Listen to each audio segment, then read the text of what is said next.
باید چې زموږ ستاسې نجونې هم زده کړې وکړي. نو دلته د افغانستان علماوې نو وایي چې نجونې نه باید زده کړې وکړي. نو که په دغه هکله هم لږ ته رڼا واچوئ ډېر به ښه وي. جی مولانا د میرمنو د جنیو تعلیم حواله سره تحصیل حواله سره د مذهب تشیع موقف دغه دی دریځ دغه دی چې میرمنو ته ښځو ته تعلیم ورکوله او دوی تحصیل وکړي سبق زده کړي دغه تعلیم زده کوله او تعلیم اخیستله په شریعت مقدسه کې حرامه نه دی. صحیح. او د ښځو دې لحاظ سره چې هغوی غواړي یوه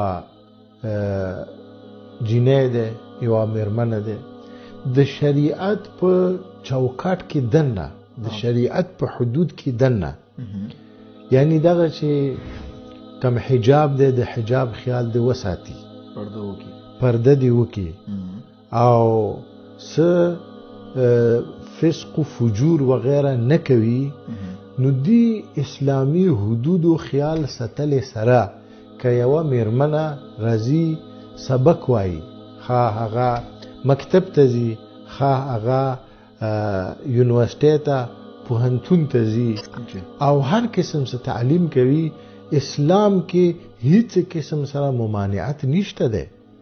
اسلام بندیز نه دی لګولی چې ته مزه او دغه سبق مزده کوه. او تاسو د خپله ګورئ چې په ځینو برخو کې په ځینو کارونو کې ارومرو خامخا ضروري دی چې میرمنې او جنۍ تعلیم و تعلم زده کړي. دغه عین مطابق اسلام دی لکه څرنګه نن سبا موږ ته ضرورت دی د په هغو طبي او ډاکټري هغو کارونو کې چې کم صرف او صرف یوازې ښځو سره تعلق لري لکه ولادي کیسونه دي. ولادي کیسونه دي د بچیو پیدایش دی خو قابله خو پخوا قابله وي چې په درې کې او په پښتو کې ورته قابله وایي. اوس خو قابله هیڅ فایده تا نه درکوي. د مختلفو پزشکی او ډاکټري ضرورت دي چې هغه ضرورت صرف او صرف میرمنه پوره کوي شي. نو څه بهتر چې یوې میرمنې علاج به یوه بله میرمنه وکړي.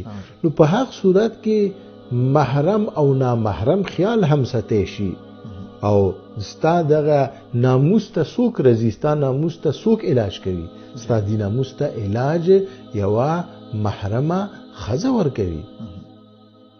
آیا ته په دې باندې راضي یې؟ هغه کس چې ته جینۍ تعلیم لپاره نه پرېږدې ستا لور بیماره شي دې ځای کې یوه ډاکټره دی چې هغه میرمنه دی هغه دې ته نگاه چې کله کوي سترګې غړوي نو هغه ته نگاه سترګې غړوله حرامه نه دی. او بله خوا یو نامحرم ډاکټر دی نرینه دی نو ته خپل لور د خپل ناموس علاج شا باندې کوي؟ ته د خپل لور علاج په هغې ښځې ډاکټرې باندې کوي نه څه نامحرم سړي نر سړي ته خپله ښځه علاج لپاره لیږي. ولادي غیر ولادي چې کم ډاکټري ضرورت دي نو دا هله ممکنه دی چې دغه جینۍ لاړه شي څه وکړي؟ تعلیم وکړي. لاړه شي په مکتب ته لاړه شي سکول ته لاړه شي مدرسې ته لاړه شي او بیا دې نه وروسته په یونیورسټۍ ته لاړه شي کالج ته لاړه شي. دې نه بغیر خو ممکنه نه دی.